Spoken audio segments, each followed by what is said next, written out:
આજે ખાલી સમાજ નહીં, દરેક જ્ઞાતિ આજે ઠાકરના આંગણે મળી છે.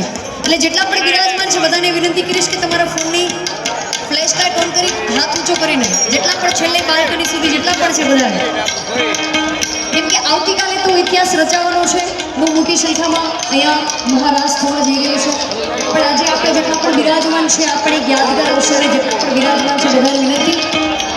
વાહ તે દીવડા ઝગમગ ઝગમગ